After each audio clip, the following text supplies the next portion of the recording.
welcome to my UTI crash course. This is a mock case study. I'm going to show you step by step exactly how I would approach this as a clinical herbalist. So stay with me. This is a 20-minute crash course video on UTIs. You'll be presented with a case study. This is, for educational purposes only. I'm going to break it down so you can see my exact process start to finish, so you can understand what it's like to work with a clinical herbalist, what clinical herbalism looks like. So if you've ever struggled with this, you're going to want to see how I work this out behind the scenes. So my background is as a clinical herbalist. I've been studying herbalism for 10 years. My name is Tori. I just finished doing a clinical herbal intensive with Dr. Taroni Lodog in New Mexico. And this is just going to be an inside look for you guys as to what clinical herbalism is, what it looks like. You don't have to be a clinical herbalist to practice herbalism, but this is going to give you a deep dive. And we're going to start with just the case. I'm going to tell you about this girl in this paper case, what her symptoms are, what's going on with her. Then we're going to identify the areas of the body that we're going to work on. Then we'll talk about herbs, and then we'll talk about follow-up and things of that nature. So our girl Melanie, she's 29 years old. She's had recurring UTIs. Specifically, she's had 4 within a 4-month period. She's had poor GI symptoms post-antibiotic use that she took for the UTIs. So things like bloating, incomplete digestion. She's really wanting to avoid long-term antibiotic use. She does have a little bit of health anxiety about this, and she really needs to support her vaginal and gut microbiome. One thing to note is that she does get these UTIs often after intercourse. So that is a huge part of this picture.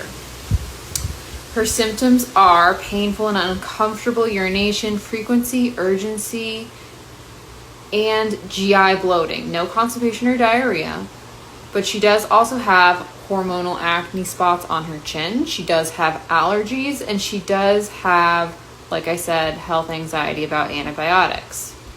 Now her labs, which I think are really important. Anytime I'm working with somebody, I think it's really important to have their labs, so I'm not recommending herbs or supplements out of the blue, that it actually makes sense for them.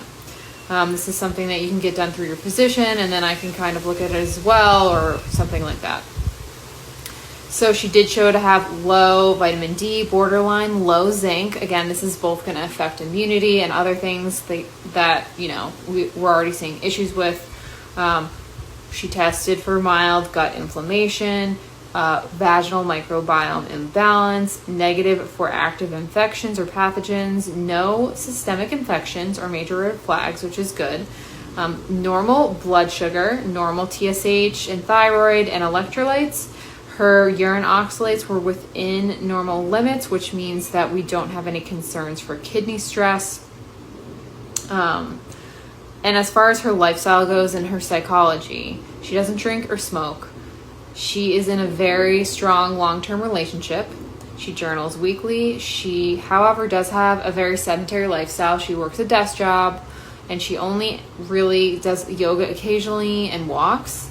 However, she does have a pretty balanced diet. Like, she's not eating trash every day. She avoids dairy, and she doesn't eat much fermented foods. But our red flags here, based on all that information, are repeated post-antibiotic GI issues. So we're having GI issues that are related to the antibiotics, and the antibiotics are related to basically an irritation that she's having in her urinary system after she is having intercourse.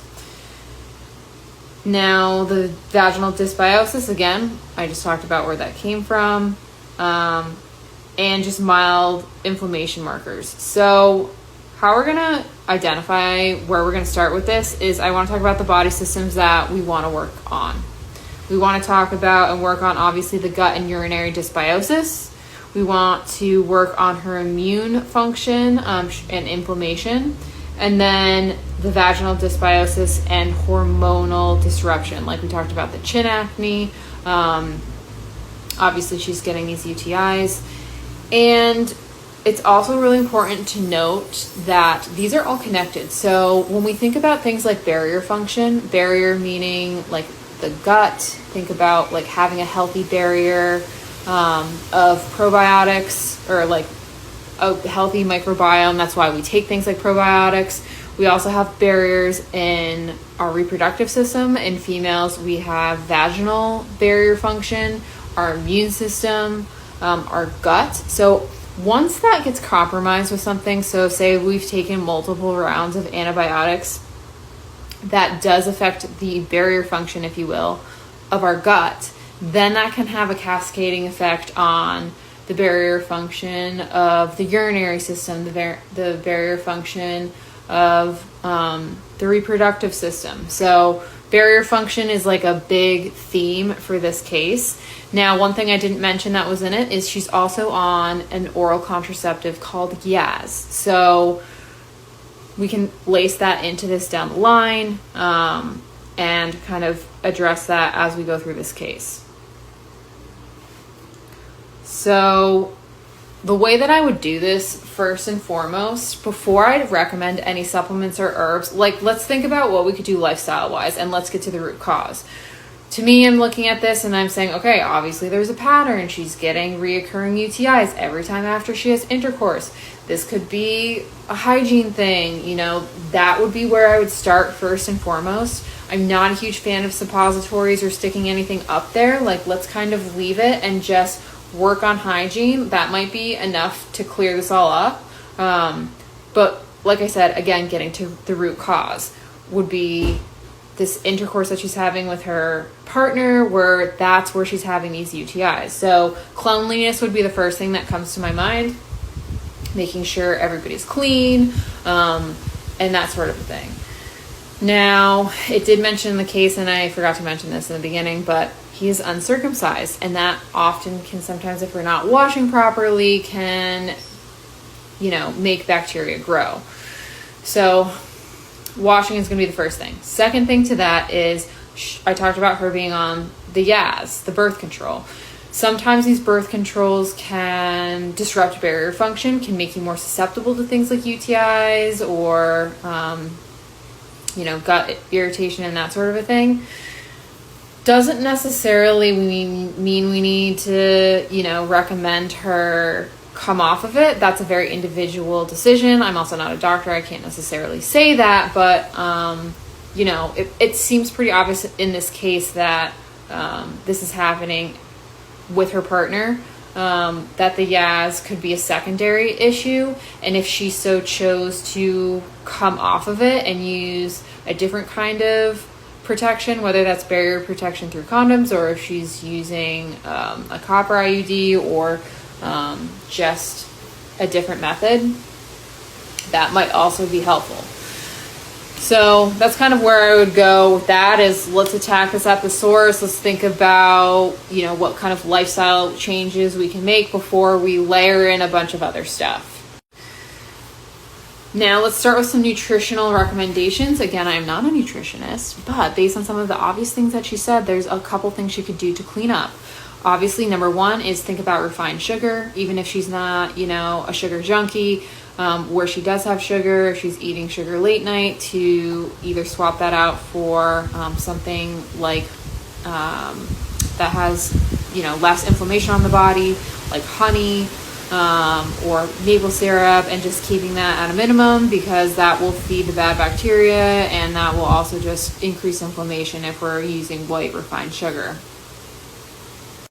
She also talked about in this case that she drinks 4 cups of coffee a day. Now, I think coffee can have really positive effects on the body, but it is a irritant for the bladder. So people can be ride or die for coffee. I think if we could start by cutting the coffee consumption in half and maybe substituting or mixing it with an herbal coffee, like Herbal Revolution makes a really great, I think, chicory root, dandelion root coffee.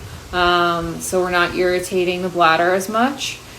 I know people are ride or die for this, so it really is going to be a case by case basis, or if we could swap it out for something like green tea or whatever, that might be more helpful. There's also some adaptogens in that product by Herbal Revolution, their herbal coffee, so getting some adaptogens in there would be great. We'd also, I think, do really well with her for just increasing prebiotic fiber. Lots of studies going on with the effectiveness of probiotics and how they're actually not as good as we think they are, that it's not really inconsistent. And then when there's been studies done against prebiotics, probiotics, and doing something like a fecal transplant, that the probiotics were the least effective of all of them. So I think really beefing up the prebiotics is going to be more helpful than automatically putting her on a probiotic. You also have to time when you do probiotics. It can't be like immediately after somebody's been on antibiotics. There's other herbs that you can use first, and you also just don't want to like overcrowd the gut with a bunch of stuff. So including natural prebiotic foods like flax, chia, dandelion greens, this is going to feed the beneficial bacteria. And also some of those herbs are going to help, or some of those foods can help with hormonal clearance. Remember, she talked about the chin acne. So thinking about that. Then I would maybe introduce her to some fermented foods a couple times a week. She's not eating any. Again, this can help with the good gut bacteria. Things like, yogurt or small amounts of sauerkraut. It can be non-dairy yogurt because she said she doesn't like yogurt. And then there's a couple supplements that might work really well for her in this case. So there's one powder called D-mannose powder. This prevents basically E. coli adhesion to the bladder wall. So this is something that she could take right after intercourse to prevent the UTIs. I'd also say zinc might be a good idea for her, as well as the vitamin D, but make sure it's a D3K2 supplement. A lot of us are really not doing well with vitamin D. It doesn't matter how much time you spend in the sun. So vitamin D is really going to help with, support immunity. It's going to help with immune modulation. It's anti-inflammatory. Then I would say something like L-glutamate powder might be a good idea for her.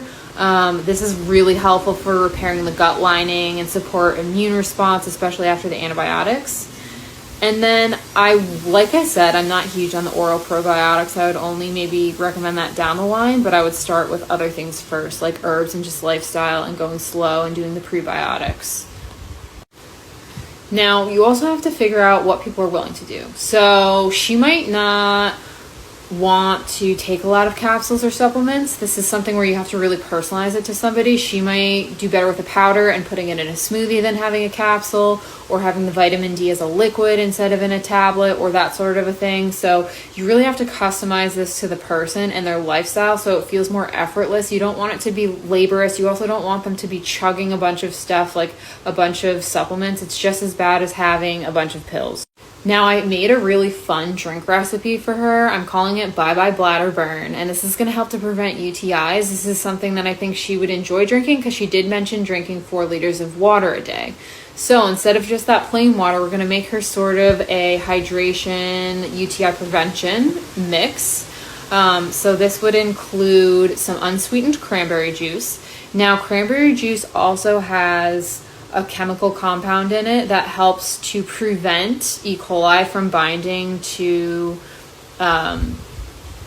the wall of the urinary tract. Now, you want to look for something that's between 36 and 72, what's called PACs. That's the abbreviation for the chemical compound that's in cranberry that helps to, prevent the binding of the E. coli. E. coli is like the main bacteria that you find in UTIs. And so that would be equal roughly 8 to 12 ounces of unsweetened cranberry juice. So no added sugar.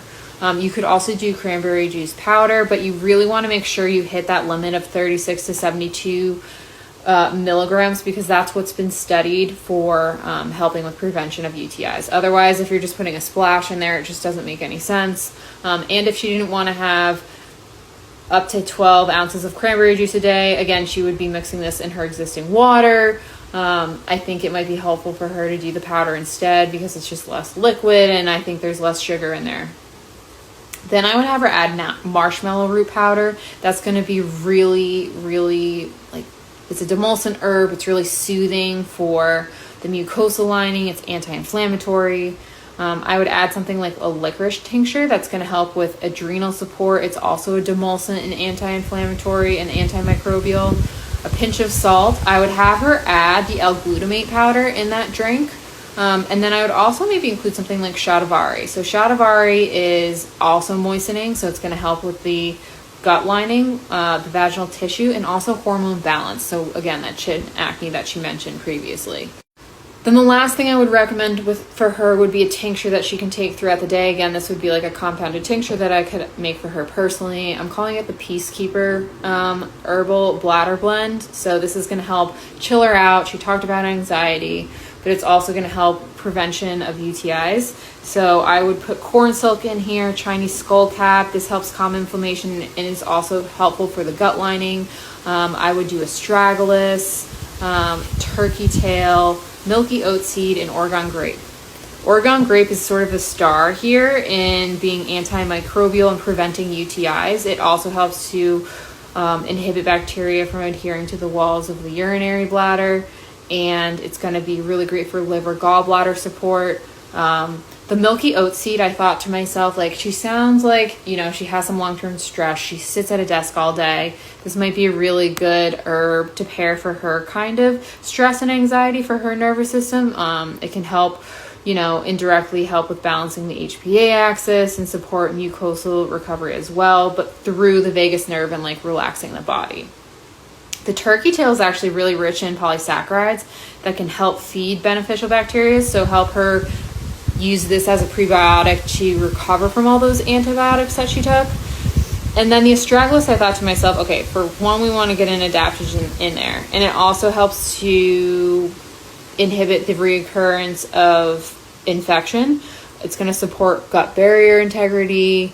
And the corn silk I put in there strictly for the urinary tract. So this is a demulcent. It's soothing. She could also have this as a tea as needed for these UTIs.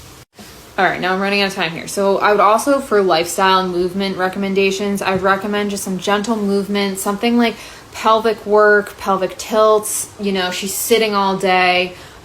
Sometimes we can see these like bladder and digestive issues because of like poor posture and like too much pelvic tilting. So, you know, that could be dancing, that could be yoga, working on the bladder meridian in yin yoga. I used to teach yin yoga. This is like a meridian that she could work on and drink her bladder tea, literally. It also helps support lymphatic flow and pelvic circulation. Doing something like breath work, this is going to help with her stress and like help regulate the HPA axis. Making sure she is urinating after she has sex, because this is, again, where the center of this issue is coming from. That's, again, more of like a lifestyle thing.